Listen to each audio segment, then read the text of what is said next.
Halo teman-teman, selamat datang di Bincang OSIS, cari solusi dengan diskusi. Pertemuan pertama ini kita mengambil topik yaitu benarkah jurusan IPA lebih prospek untuk masa depan daripada jurusan IPS. Untuk itu kita sudah bersama kakak dari pihak IPA yaitu Kak Elfrida dan Kak Gabriela. Halo Kak. Hai. Dan pada pihak IPS kita sudah ada Kak Erlangga dan Kak Grace. Halo Kak. Halo. Nah, sebelum kita masuk pada pertanyaan yang pertama, kita mau tanya dulu nih sama kakak-kakak sekalian. Kenapa bisa ngambil jurusan yang sekarang ini? Mungkin dari IPA dulu? Kalau ditanya kenapa milih IPA, sebenarnya nggak ada alasan yang spesifik atau karena apa-apa ya. Karena memang di IPS itu kurang minat sama kurang mampu juga dari dulu. Kalau menurut pribadi saya sendiri itu karena yang kita tahu pada umumnya bahwa kalau kita ngambil jurusan IP itu otomatis prospek peluang kerjanya itu lebih besar. Dan yang kedua itu karena saya lebih tertarik ke alam gitu, lebih suka tentang ilmuwan-ilmuwan gitu. Baik, dari kakak pihak IPS? Kalau saya memilih jurusan IPS ini karena tergantung kemampuan saya dan minat belajar saya. Karena saya lebih suka ke ilmu pengetahuan umum, lebih banyak yang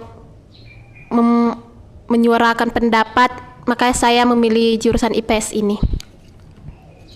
Nah, sama sih dengan kakak Grace. Saya memilih IPS ini ya karena saya merasa bakat saya di IPS. Karena IPS ini kan belajar tentang manusia, belajar tentang sebuah ketidakpastian, istilahnya begitu. Iya toh? Iya. Nah, jadi begini. Saya juga ada alasan unik gitu. Kenapa saya suka dengan mempelajari hal itu? Ya karena saya sedari kecil, bisa dikatakan sih dari SD ya. Karena yang saya ingat itu SD. Saya suka nonton berita politik dengan bapak saya. Mana lah ya kan, nonton kartun diganti siaran berita. Jadi terpaksa kita terbawa ke suasana berita. Ternyata begini untuk mempelajari, bukan masalah politiknya, tapi mempelajari bagaimana pendekatan para politikus itu kepada masyarakat. Contohnya sih begini, kita tahu politikus itu mendapat stigma buruk di masyarakat bahwa omongannya yang disuarakan waktu kampanye itu berbeda dengan kenyataannya, realitanya. Tapi kenapa kita selalu mau memilih mereka? Itu artinya ada di situ sebuah pendekatan yang dilakukan para politik itu saya yang tertarik. Itu membuat saya tertarik. Saya merasa kita untuk mengetahui itu ya, untuk mengetahui pendekatan-pendekatan itu saya harus masuk jurusan IPS ini. Seperti itu. Baik, kita sudah mendengar alasan-alasan kakak sekalian mengapa milih jurusan mereka saat ini. Nah, untuk itu kita masuk pada poin yang pertama, pertanyaan yang pertama. Apa pendapat kakak sekalian tentang pandangan masyarakat yang menyatakan jurusan IPA lebih prospek daripada jurusan IPS? Baik, mungkin dari kakak IPS terlebih dahulu. Menurut saya itu hoax ya, karena setiap manusia itu sudah memiliki kemampuannya masing-masing, minat belajarnya masing-masing. Jadi tidak mungkin dipaksakan kan, karena jurusan IPA itu contohnya lebih banyak prospek kerjanya gitu. Dia harus ke situ. Oh tidak, karena gimana ya? Kalau memang kemampuannya di IPS, lebih baik di IPS saja sih. Tambahan, kalau menurut saya lebih fleksibel, lebih prospek jurusan IPS begitu. Mengapa demikian saya katakan? Untuk masa depan itu lebih prospek IPS karena memang IPS ini mempelajari sebuah ketidakpastian. Saya bukan ingin merendahkan jurusan IPA, tapi kalau berdasarkan pengalaman saya, apa yang dikasih soal contoh kimia itu yang rumusnya itu yang harus kita kerjakan supaya hasilnya tidak melenceng dari soal. IPA maksud saya. Artinya beda dengan IPS. IPS contoh, ada sebuah kasus sepasang kekasih melakukan sebuah tindak asusila di dalam gereja. Nah, ini bisa dilihat dari sudut pandang lain. Untuk memecahkan ini bisa dilihat dari sudut pandang lain. Kalau dari sudut pandang agama, itu berbeda dengan sudut pandang norma masyarakat. Berbeda dengan sudut pandang sosial. Kalau mungkin hasilnya sama, artinya itu sebuah dosa katanya. Tapi kalau ada orang yang mengatakan itu hak mereka, atau juga tidak merugikan kamu gitu, itu nggak bisa dibantah. Itu merupakan pandangan dari sekian banyak pandangan tentang satu hal yang sama. Maka kalau kita hubungkan dengan kehidupan, dengan masa depan, artinya jurusan IPS anak-anak jurusan IPS sudah akan lebih mengerti dengan keadaan yang sebenarnya, baik di lapangan pekerjaan ataupun untuk masa depan nanti. Kita sudah memprediksi bahwasanya kebiasaan masyarakat seperti apa ke depannya, lingkungan kerja ini seperti apa, istilahnya begitu. Kalau menurut saya itu sih, tanpa merendahkan IPS, bukan bermaksud merendahkan, tapi saya punya pandangan berbeda dengan hal ini. Baik, menurut kakak dari pihak IPA bagaimana kak?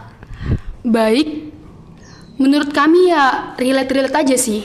Dapat kita lihat dari kehidupan kita sehari-hari ya, bahwa pekerjaan yang paling banyak dibutuhkan itu dari IPA, nggak jauh-jauh loh dari petani. Pernah nggak sih kalau teman-teman itu dengar kalau manusia tidak bisa makan tanpa petani? Karena apa? Kita lihat sendiri ya, petani bisa membuat beras, yaitu dari padi-padi, membuat sayur-sayuran gitu. Yang intinya IPA itu lebih besar lah peluangnya gitu.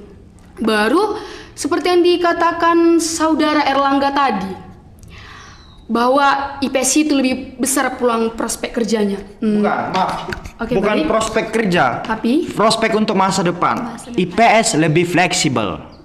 Itu yang saya katakan, bukan prospek kerja. di dalam masa depan, Terang-terangan aja, prospek kerja memang pekerjaan, kita nggak usah jauh-jauh. Pekerjaan di Indonesia ini ya banyak kali syarat-syaratnya, harus jurusan inilah, memang harus banyak jurusan IPA. tapi begini artinya saudara Erlangga, masa depan itu bukankah menyangkut dari pekerjaan juga? Jadi mungkin nggak harus pekerjaan. Oh baik, kami di sini menyebut salah satunya itu pekerjaan. Seperti yang saudara Erlangga katakan tadi, kalau menurut kami IPA itu lebih besar lagi peluangnya. IPA bisa masuk ke IPS, tapi kalau IPS bisa tidak masuk ke IPA. Karena mengapa demikian? Di IPA, jika dikatakan di IPS itu belajar tentang masyarakat, tentang public speaking, nah di IPA juga bisa diajarkan. Kalau di IPA itu ada ekonomi tentang perhitungan, di IPA juga ada perhitungan. Tapi jika di IPS bagaimana? Ada nggak di sana berceritakan tentang alam, tentang bagaimana kerangka tubuh manusia, ada tidak? Jadi kalau menurut kami lebih besar lagi peluang IPA untuk di masa depan seperti yang dikatakan saudara Erlangga tadi. Begitu. Untuk menjawab itu, boleh? Untuk menjawab itu, saya ingin bertanya dulu kepada saudara-saudara. Apakah kalian setuju dengan pendapat yang menyatakan IPA itu mempelajari ilmu pasti? IPA itu mempelajari ilmu pasti. Anak-anak IPA diberi ilmu pasti. IPA mempelajari ilmu pasti. Tadi Erlangga bilang kalau misalnya IPS itu mempelajari ketidakpastian, ya kan? Terus IPA mempelajari ilmu yang pasti. Kalau dibilang pasti atau enggaknya ya, memang di IPA itu banyak sesuatu yang udah ditetapkan. Kayak kami IPA itu ada ketetapan ini, ketetapan itu, ini itu yang kita nggak bisa ganggu gugat. Kalau menurut kami IPA mempelajari ilmu yang pasti ya benar, menurut kami benar. Karena memang dari materi-materi yang kami pelajari, misalnya dari baik itu fisika, kimia, matematika, semuanya itu udah memang ada beberapa yang udah ditetapkan, kita nggak boleh ganggu. Iya. Terus kalau tambahan dari pertanyaan yang tadi yang tentang prospek pandangan masyarakat ya terhadap itu, maupun IPA atau IPS kita sama-sama tahu kalau punya peluang kerja masing-masing. Mungkin orang-orang berpandangan kalau misalnya IPA itu prospek dalam masa depannya lebih besar karena kayak kita di SMA ini. Pasti dari SMA ini melanjut ke perguruan tinggi kebanyakan, memang nggak semua. Di universitas atau di perguruan tinggi, kita juga tahu kalau jurusan IPA itu di IPS lebih besar peluangnya untuk masuk ke jurusan-jurusan yang ada di universitas. Ya mungkin kalau menurut saya pandangan tentang prospek itu ya tergantung orangnya sih sebenarnya mau ada pandangan seperti itu atau enggak. Kalau misalnya orangnya memang minat bakatnya di IPA atau minat bakatnya di IPS, pandangan seperti itu sebenarnya nggak mempengaruhi. Ya kalau misalnya minat dan bakatnya di IPA, ya udah pilih aja IPA. Ya memang terkadang ada orang misalnya jurusannya IPS, terus mau ke perguruan tinggi milihnya IPA nggak masuk. Terus ada orang yang IPA di perguruan tinggi masuk ke IPS, tentunya peluangnya memang lebih besar. Ya bisa-bisa aja masuk. Jadi menurut saya itu tergantung orangnya, nggak berpatokan sama pandangan yang tadi. Ya, saya setuju dengan Kakak Gabriela bahwasanya itu tergantung orangnya. Tapi saya kurang setuju dengan pernyataan Elfriede tadi. Bukan kurang setuju, ingin meluruskan saja ya. Tadi saudara dari pihak IPA mengatakan memang anak-anak IPA ataupun IPA itu mempelajari ilmu yang pasti. Tapi kalau menurut kami itu berbeda. Mengapa demikian? Tidak ada ilmu yang pasti di dunia ini. Itu kalau kita bicara numerik, ilmu numerik dalam IPA itu mungkin ada fisika, kimia ya. Itu rumus yang dikasih. Karena rumuslah kita menganggap itu pasti jawabannya. Kita lihat dulu dari belakang. Kenapa rumus itu bisa terjadi? Karena ada teori-teori, banyak teori yang mengatakan, banyak teori yang berpendapat atas rumus itu. Artinya kalau kita menilik satu rumus ke belakang lagi, masih banyak lagi cabangnya. Artinya bukan pasti itu yang benar, tapi itu yang mendekati sebuah kebenaran. Ini artinya sudah paham? Sudah mulai dapat ya. Kemudian kalau masalah tubuh manusia, itu memang banyak kepastian ilmu di situ. Artinya kalau syaratnya ini, maka ini yang diobati. Tapi masih banyak kok dijumpai sebuah penyakit yang tidak bisa dijelaskan secara sains, secara ilmu IPA. Artinya tidak ada kepastian.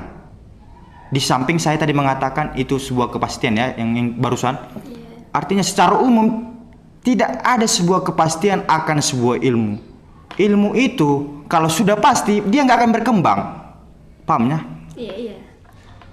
Artinya butuh banyak teori-teori untuk menciptakan satu rumus, maka terciptalah satu rumus yang mendekat pada sebuah kepastian. Nah, saya ingin menjawab tadi yang dibilang Elfriede. Anak IPS tidak ada mempelajari ilmu-ilmu alam, tapi anak IPA bisa mempelajari ekonomi. Nah, kan itu di ruang lingkup jurusan IPS, ngapain kami pelajari ilmu alam? Begitu juga dengan saudara pihak IPA. Di dalam lingkup IPA ngapain kalian pelajari ilmu ekonomi? Ya, itu kita kembali kepada diri kita masing-masing. Kembali kepada diri kita masing-masing. Kita mau belajar ekonomi walaupun kita IPA bisa nggak? Bisa. Ya kalau di sekolah kau nggak dikasih ilmu ekonomi, kan bisa di rumah. Banyak jalan untuk belajar, banyak cara untuk belajar.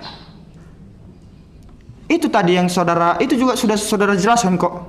Kan kami jurusan IPA bisa juga kok berpublic speaking. Ya bisa karena belajar, iya kan? Karena personal. Belajar bukan di ruang lingkup IPA, di ruang lingkup secara kamu personal. Kami juga bisa begitu. Kami bisa juga kok pintar kimia dengan belajar. Jangan di ruang lingkup IPS. Tidak di ruang lingkup IPS untuk belajar ilmu kimia mungkin. Ilmu biologi, ilmu apa. Kami bisa belajar secara itu. Jadi kita jangan dulu kita lagi mengeluarkan pendapat seperti itu. Kami seperti ini. Kami bisa kok ini nih. Masalah jurusan di perkuliahan ya. Anak IPA bisa mengambil jurusan anak IPS. Anak IPS tidak bisa. Seperti yang saya mengatakan bahwa alasannya adalah ilmu IPS itu adalah ilmu yang fleksibel. Itu perlu dicatat. Kenapa fleksibel? Buktinya IPA bisa kok mempelajari IPS. Bisa kan? Karena IPS mempelajari sebuah ketidakpastian. Artinya memberi pendapat akan sesuatu hal meskipun pendapat itu belum tentu pasti karena tidak ada kepastian untuk satu hal. Tadi Erlangga bisa dilihat bilang, dari macam sudut pandang. kalau tadi Erlangga bilang IPS itu mempelajari ketidakpastian karena memang tadi Erlangga bilang kalau ilmu itu tidak ada yang pasti. Kalau udah pasti nggak akan berkembang. Kalau IPS mempelajari ketidakpastian, terus IPA mempelajari ketidakpastian juga gitu. Kan tadi kami bilang kalau misalnya IPA itu mempelajari kepastian. Kan tadi saya bertanya apakah kalian setuju dengan pendapat yang menyatakan IPA atau anak Tadi- IPA dikasih pelajaran? Tadi Erlangga bilang kan kalau misalnya nggak pasti karena kalau udah pasti nggak berkembang. Jadi gimana tanggapan kalian sama kalau di IPA itu ada pelajaran yang namanya ketetapan. Misalnya kalau dia mikro sudah ketetapannya kalau itu 10 pangkat minus 6 nggak bisa diganti-ganti. Memang udah itu kalau misalnya ini ya kita belajar sedikit ya. Ya. Misalnya di IPA ada yang namanya misalnya mikro kolom. Berarti kalau misalnya jumlah kolomnya 1, jadi 1 kali 10 pangkat minus 6. Pokoknya kalau yang udah pakai mikro, dia sudah ditetapkan kalau itu nilainya 10 pangkat minus 6. Dan banyak ketetapan lain, misalnya mu 0. Itu nilainya 4 kali 10 pangkat minus 7. Itu ketetapan yang kita nggak bisa ubah karena memang itu semua udah didapat dari penelitian ilmuwan-ilmuwan. Sudah ditetapkan. Jadi menurut kalian apakah itu termasuk ilmu yang tidak pasti? Sudah. Berarti saudara Kak Gabriela seolah-olah mengeneralisir pernyataan saya bahwa semua yang dipelajari anak IPA itu tidak pasti. Tidak saya katakan semua yang dipelajari anak IPA itu. Iya memang. Tadi kan saudara Erlangga bilang kalau semua ilmu itu nggak ada yang pasti.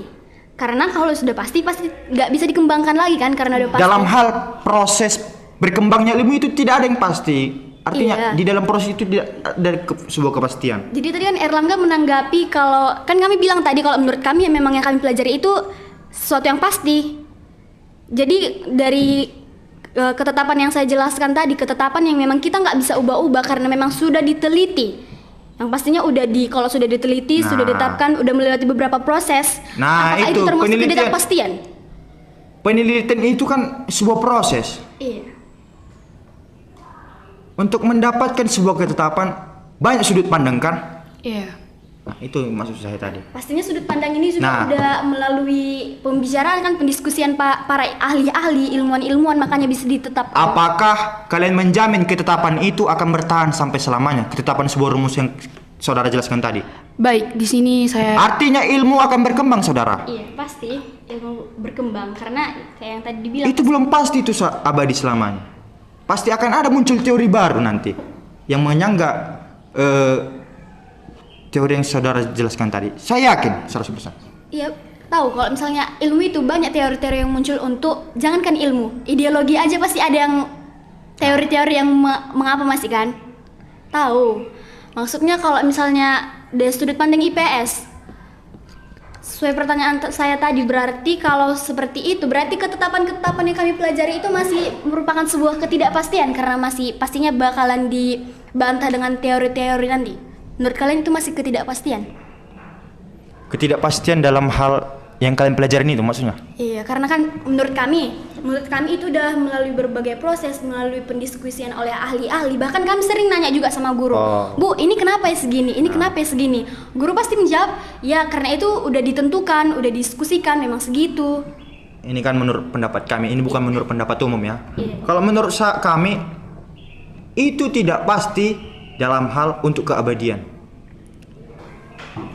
1 tambah 1 aja secara umum 2 kan? Iya. Kalau menggunakan cara lain, sudut pandang lain bisa hasilnya berbeda. Misalnya sudut pandang yang kayak mana? Misalnya dengan menggunakan rumus lain, dengan menggunakan faktor lain. Saya kurang paham dengan rumus-rumus matematika karena kurang minat dengan situ ya, hal-hal numerik. Tetapi kembali lagi, untuk berkembang memang kita harus belajar untuk berkembang, kita harus belajar dari sebuah ketidakpastian supaya kita mampu menciptakan satu sudut pandang baru. Itulah yang disebut dengan teori. Dengan teori itulah kita bisa hidup. Artinya seperti apa? Artinya ketika kita melihat satu peristiwa, contohnya peristiwa COVID-19 yang baru-baru ini terjadi, kita harus bisa melihat sudut pandang tersendiri untuk mengembangkan diri kita ke depannya supaya kita bisa mencegah hal-hal yang seperti itu di kemudian hari. Seperti itu. Artinya ketidakpastian. Bukan dalam artian, jangan saudara artikan ketidakpastian Indonesia ini tidak pasti Indonesia. Tidak. Beda lagi. Bukan itu konsepnya, saudara. Baik, untuk pertanyaan yang kedua, tolong kasih contoh dan solusi yang konkret untuk alasan yang kalian sampaikan satu sama lain. Mungkin dari pihak IPA terlebih dahulu. Kalau contoh yang seperti Saudari Diva yang bilang tadi, ya mulai dari perdebatan tadi pun sudah kita ketahui bagaimana contoh konkret untuk mempertahankan mengenai jurusan-jurusan yang kami pertahankan. Ya seperti yang contoh yang dapat kami ambil itu ya itu tadi. Kita bisa melihat bahwa di Indonesia ini lebih dibutuhkan pekerjaan dari bidang IPA. Seperti pertanyaan tadi. Datanya apa, saudara? Mana datanya gitu loh? Apa sumbernya saudara berkata seperti itu? Apa dengan mata sendiri atau apa? Enggak. Tadi ulang R. Saudara mengatakan Indonesia lebih butuh orang-orang IPA. Datanya apa seperti itu? Kalau menurut saya Indonesia. Kalau Indonesia mungkin kita terlalu spesifik ya kalau bilang negara Indonesia. Terlalu luas. Iya, enggak terlalu itulah Indonesianya. Bukan Indonesia, mungkin universitas lah. Kita lihat dari universitas. Ini masih, meskipun saya IPA, ini masih pertanyaan bagi saya. Kenapa di IPA, di universitas, peluang IPA lebih besar dari IPS? Kenapa ya? Pastinya hal-hal yang seperti itu yang bikin orang berpikir kalau berarti IPA itu lebih penting ya dari IPS. Sebenarnya bukan kayak gitu. Pandangannya kayak gitu yang memunculkan pemikiran seperti itu kan. Itu sebenarnya masih jadi pertanyaan bagi saya juga. Kenapa? Sementara IPA dan IPS sama-sama punya peluang kerja masing-masing. Kalau misalnya di perguruan tinggi IPA peluangnya lebih besar, pasti ada alasannya. Ya, kalau menurut saya sendiri tuh, saya coba jawab pertanyaan saudara. Kalau menurut saya sendiri tuh kita kan juga belajar berproses ya. Berproses dari 1+1, kemudian masuk pembagian, pengakaran. Kalau di IPA itu dari SMA jurusan IPA ya, itu sudah dikasih ilmu-ilmu dasarnya mungkin. Ilmu-ilmu dasarnya. Sehingga di perkuliahan dibutuhkan, jurusan itu membutuhkan orang yang sudah mengerti ilmu-ilmu dasarnya, seperti itu. Misalnya ilmu-ilmu dasar, seperti apa ini? Seperti teknik kimia, ya kita juga harus udah mengerti juga dong ilmu dasar kimia untuk masuk jurusan teknik kimia. Masuk akal nggak? Iya masuk akal, tapi pertanyaannya kenapa? Emangnya ada apa? Kenapa IPA peluangnya lebih besar? Kenapa? Kalau bicara tentang ilmu dasar matematika misalnya, ya, atau ilmu dasar perhitungan, IPA sama IPS sama-sama belajar perhitungan kok.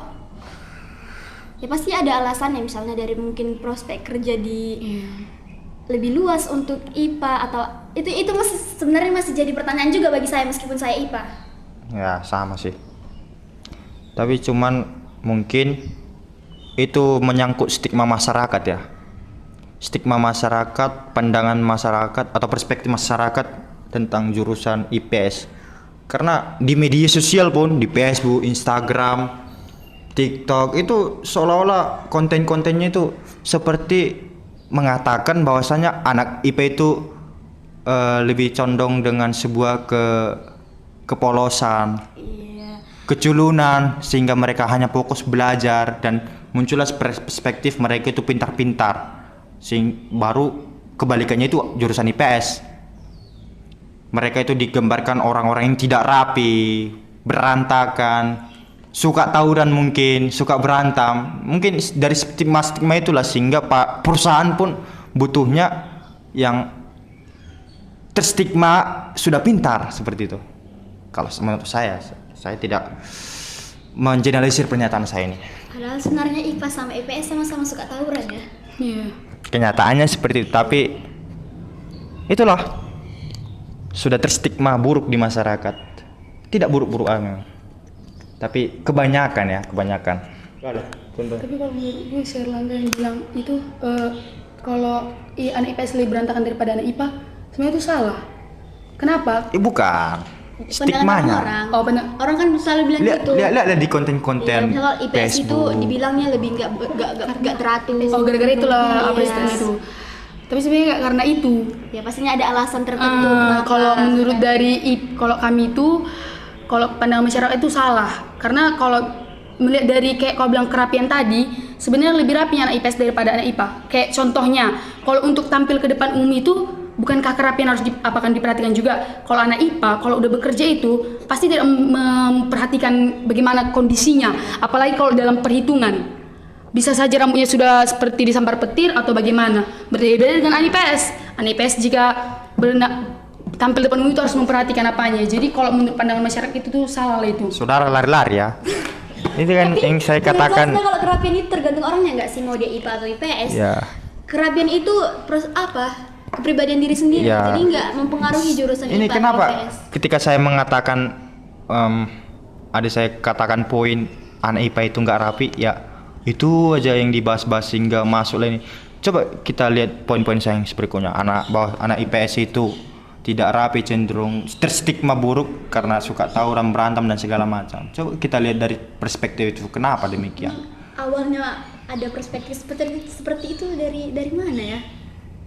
Awalnya orang menganggap kalau anak IPA itu orang yang cerdas, yang seperti ini, terus menganggap IPS seperti ini tuh Ya kayak mana kita lihat dari para ilmuwan.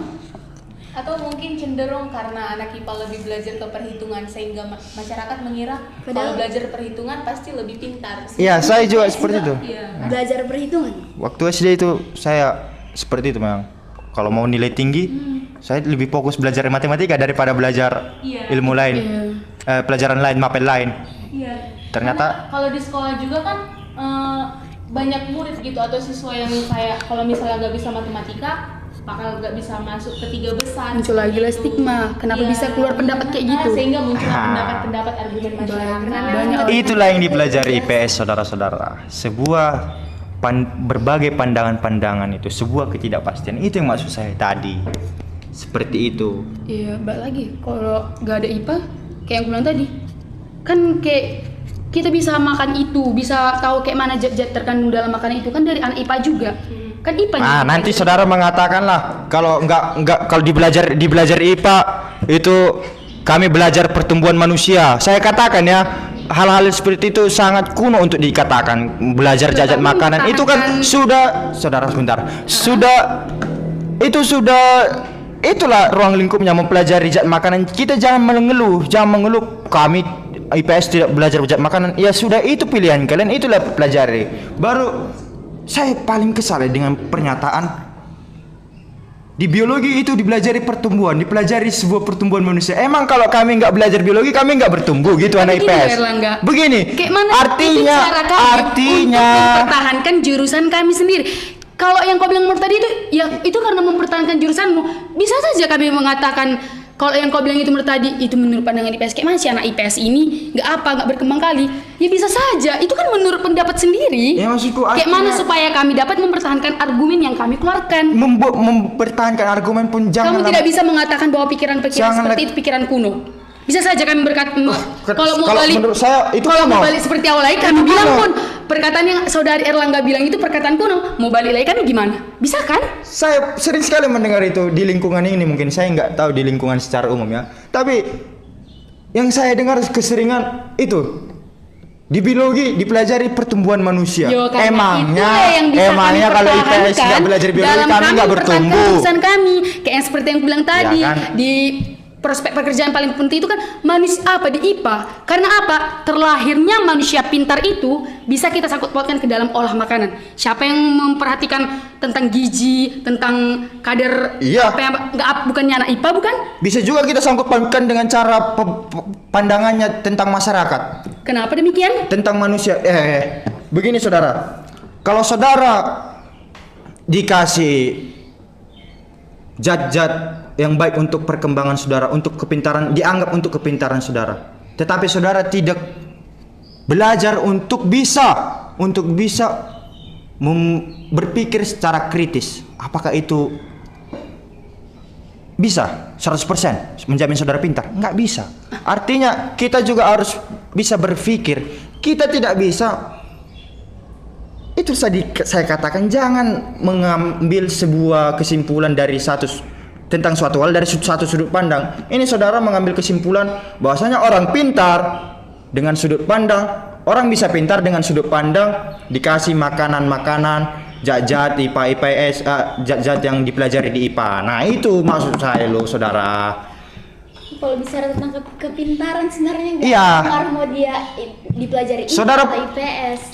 Saudara ini mungkin kurang Loh, sering, loh. kurang pernah, bahkan tidak pernah mungkin saudara mendengar orang-orang yang miskin, orang-orang yang seperti kita ini yang standar itu menjadi seorang yang jenius.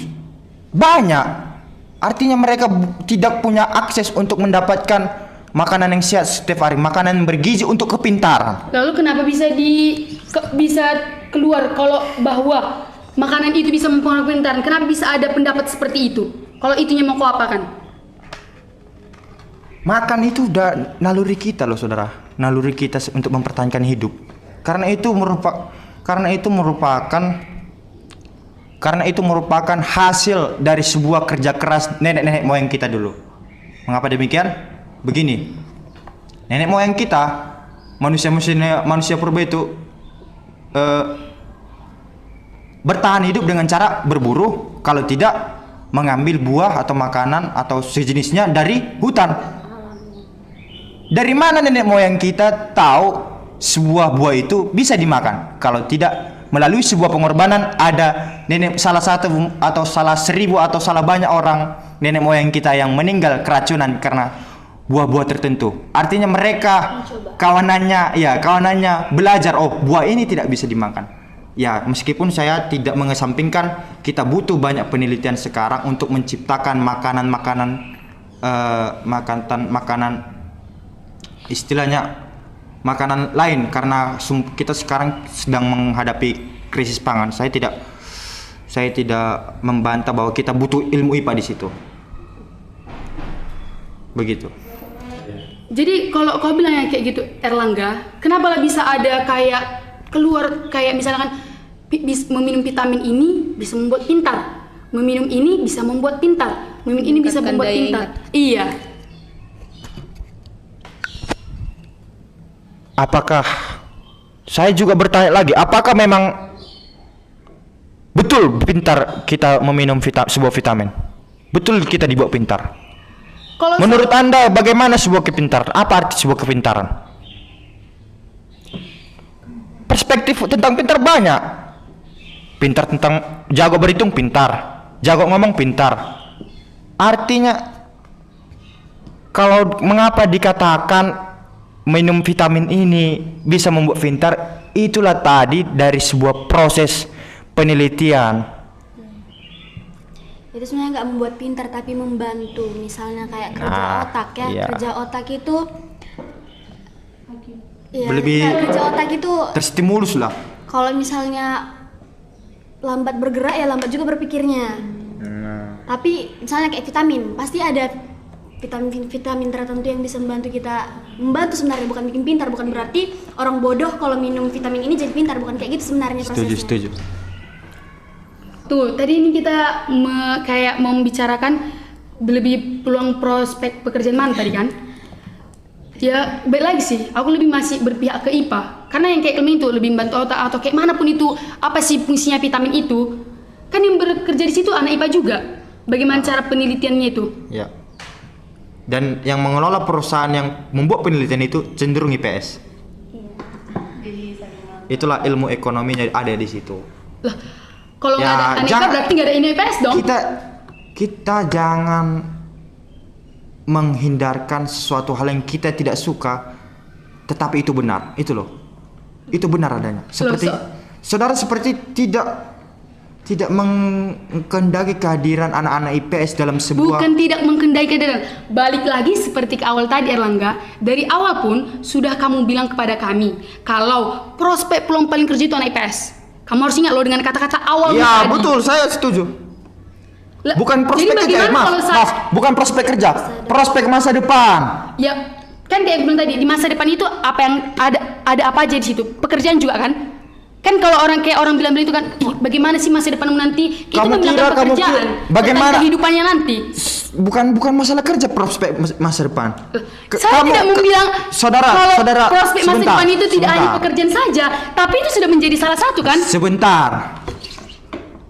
Kerja yang dimaksud di sini kerja apa? Apakah kerja ringan? Apa kerja berat? Apa seperti apa? Begini, saudara pernah lihat nggak orang yang hidupnya tidur aja, ongkang kaki, dia hartanya banyak di mana-mana, tanahnya luas. Artinya itulah kenapa kita harus bisa melihat sudut pandang lain tentang mencari uang. Nggak harus dengan kerja mencari uang. Profesi lah intinya, kerja. Itu. Tapi kalau kerja dimaknai sebuah tindakan, itu memang harus kerja. Tindakan itu seperti ini ya. Kerja saya menulis. Pahamnya kan? Iya. Itu saudara. Ya maksud kami kerja mungkin yang maksud Ya Elvira kerja tadi yang lebih formal ke lah, kantoran, profesi, profesi, kantoran, akuntan, segala macam. Nah, prospeknya kan, kalau kami mungkin tidak di Indonesia, untuk di Indonesia tidak begitu, saya akui tidak begitu Iya, tidak. dianggap, bukan tidak begitu penting. IPS. Penting enggak sebenarnya? Sebentar, tidak begitu dianggap. Mengapa demikian? Karena memang Apa yang saya tidak juga begitu melihat dianggap di sini jurusan apa? di internet persyaratan kerja itu selalu kebanyakan harus jurusan IPA itu. Nah, tapi kalau menurut saya kalau kita sudah belajar ilmu IPS yang mendalam, kita bisa membuat satu pekerjaan untuk orang banyak. Kita bisa mengkoordinir bahkan anak-anak IPA untuk bekerja untuk kita yang anak IPS. Kalau kita sudah belajar IPS mendalam, bukan dengan kita masuk IPS kita bisa melakukan hal itu, tidak. Kita juga butuh belajar yang mendalam, begitu. Sebenarnya di sini kunci jawaban sudah kau sebutkan. Balik lagi prospek tadi, kayak yang kau bilang tadi, anak IPA itu kalau di persyaratan itu anak IPA paling dibutuhkan. Kunci jawabannya sudah Anda sebutkan, bahwa prospek paling pekerja itu di IPA. Kerja secara Profesi. Iya, profesi. yes. Mungkin ini mungkin kalau secara data iya, karena persyaratan itu tadi, administrasi tadi, oke. Tapi untuk bisa membuat pekerjaan itu prospeknya di IPS. Kan balik lagi ke pertanyaan. Kita jangan lari dari pertanyaan loh. Prospek apa yang paling besar, peluang apanya, masa depannya gitu. Yaudah, kami bertanya juga prospek apa yang paling besar untuk membuat satu pekerjaan dengan mendalami sikap-sikap manusia. IPS. Samanya sebenarnya. Tadi sebenarnya kita bahas pandangan loh, pandangan masyarakat terhadap prospek Ya, masa depan. itulah. Intinya itu tadi. Terus kita tadi masuk ke pembahasan tentang jurusan IPA IPS. Ke jurusan IPA IPS. Kalau di Indonesia ini di perguruan tinggi pada umumnya lebih mengedepankan IPA dibanding IPS. Nah, itu tadi yang sama-sama jadi pertanyaan untuk kita. Kenapa? Itu tadi kan awalnya pertanyaan kita. Yang kita sama-sama juga kita punya pertanyaan itu masing-masing di kepala kita sendiri. Tapi kalau dari menurut saya sebenarnya kalau bicara tadi IPS itu nggak terlalu dianggap atau IPS nggak terlalu penting, menurut saya IPA sama IPS itu punya peluang kerja masing-masing, punya prospek masa depan masing-masing, ya. Mungkin kenapa di universitas IPA lebih utamakan, lebih diprioritaskan atau lebih luas gitu. Sebenarnya penting itu sama-sama penting sebenarnya. Mungkin karena menurut saya ini ya, salah atau enggaknya ini menurut pandangan saya, mungkin karena IPA mempelajari sesuatu, ilmu-ilmu itu sampai ke dasar-dasarnya. Dan itu juga kayak Erlangga bilang tadi, IPS juga fleksibel. Bukan sesuatu yang harus kita pelajari harus sampai menyebar kayak rumus-rumus kemana-mana gitu. Ya kan menurut saya IPA atau IPS mau manapun itu sebenarnya sama aja sih sebenarnya, tergantung orangnya juga. Kalau kita bahas tentang prospek masa depan ini itu masa depan. Kalau bahas tentang masa depan memang salah satu yang mempengaruhi itu profesi. Iya kan? Kalau masa depan yang memang nggak semua tentang masa depan itu bergantung sama profesi. Anggapan masyarakat umum ya. Masa depan itu besarnya itu di profesi. Iya, salah satu yang mempengaruhi masa depan, profesi. Ya, memang nggak semua, bukan berarti kalau kita udah berhasil di profesi berhasil di masa depan kan. Jadi kalau misalnya itu memang tapi menurut saya pada umumnya kenapa dibikin pembagian IPA dan IPS?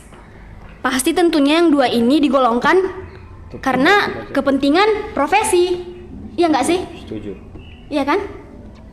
Jadi kalau misalnya kalian tadi bahas misalnya IPA bilang kalau IPA itu bahas tentang vitamin-vitamin yang bisa bikin ini. Terus IPS bilang kalau IPS itu yang bisa bangun lapangan kerja untuk anak-anak IPA. Jadi kalau menurut saya itu IPA sama IPS itu punya kepentingan masing-masing. Saya setuju.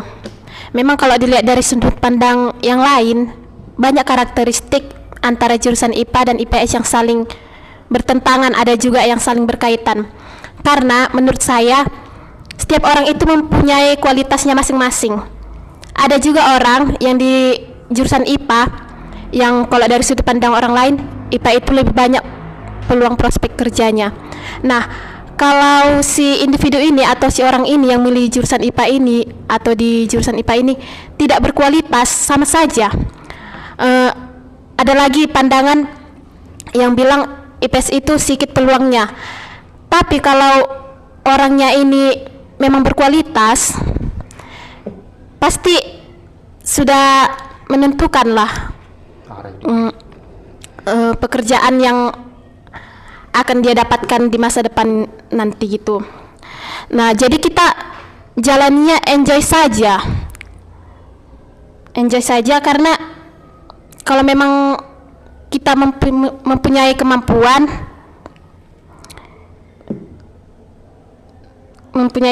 Pasti ada ya pasti ada jalannya untuk setiap bidang pekerjaan yang kita inginkan gitu. Baik, untuk bagian penutup mungkin dari kakak-kakak sekalian ingin menyampaikan beberapa saran atau argumen atau apa gitu. Baik, dari kakak pihak IPA. Baik, mungkin teman-teman tadi berpikir bahwa saya itu lebih berpihak ke IPA ya. Tapi ya balik lagi, ambillah jurusan itu yang sesuai dengan kemampuan adik-adik semua atau teman-teman semua. Walaupun saya tadi lebih berpihak ke IPA, tapi saya juga menyarankan jika memang kemampuannya di IPS, ambil saja IPS. Jika kemampuannya di IPA, ya ambil saja IPA. Begitu. Seperti yang dikatakan saudari Grace Indah tadi, bahwa semuanya itu memiliki apanya masing-masing gitu. Iya, tergantung apanya. Jika walaupun orang itu pintar tapi kalau dia kualitasnya tidak bagus, ya tidak mau dipupuk gitu, ya nggak bisa juga gitu. Untuk dia itu bisa masuk ke IPA atau IPS gitu. Ya kayak tadi itu aja, balik lagi gitu tergantung kepada kemauan teman-teman sendiri. Jadi kalau dari saya mungkin ya, menurut saya kalau masih ada pandangan yang bilang IPA lebih begini, IPS lebih begini, itu menurut saya pemikiran yang kurang terbuka. Jadi kalau mulai sekarang itu tergantung diri kita sendiri sebenarnya mau IPA atau IPS. Jadi dari saya kurang-kurangi mengeluarkan pandangan-pandangan yang tidak baik untuk IPA maupun IPS. Baik, dari kakak pihak IPS, silakan. Saran saya sih kalau memilih jurusan itu kenali terlebih dahulu potensimu. Jangan karena ada omongan orang lain IPA lebih ini, IPS lebih ini, kamu malah terpengaruh dengan omongannya. Jalani saja jurusanmu tanpa mencela jurusan orang lain, karena jika kamu memang sudah berkualitas di jurusan itu, pasti masa depan kamu terjamin gitu. Ya, tepat yang dikatakan Kak Grace. Kenali dulu potensi diri kita, baru kita memutuskan jurusan apa kita. Istilahnya berpikir sebelum bertindak, berpikir sebelum ngomong. Tapi kita jangan mudah terpengaruh. Kemudian jangan karena gengsi kita milih jurusan ini itu. Ya meskipun tadi saya seperti meninggi-ninggikan jurusan IPS, itulah fungsi saya di acara ini, di gathering ini, pertemuan ini. Itulah kenapa saya memberikan pandangan seperti itu. Tapi saya tetap mengembalikan kepada teman-teman bahwasanya kenali dirimu, tentukan pilihanmu. Baik, jadi kesimpulan yang bisa kita ambil itu yaitu tiap jurusan punya kelebihan dan kekurangan dan harus saling melengkapi. Oleh karena itu, kita harus bijak dalam memilih jurusan. Baik, sekian untuk diskusi kali ini. Bagi teman-teman yang memiliki pandangan atau argumen tersendiri yang lain daripada argumen kami, bisa tolong isi di list komentar. Terima kasih untuk para pihak kakak-kakak sekalian dari pihak IPS, dari pihak IPA yang sudah meluangkan waktunya untuk mengikuti diskusi kali ini. Sekian dan terima kasih. Jangan lupa untuk mendukung kami dengan memfollow media sosial kami SMA RK Bintang Timur Rantau Prapat. Terima kasih. Bincang OSIS, cari solusi dengan diskusi. Dadah. Dadah.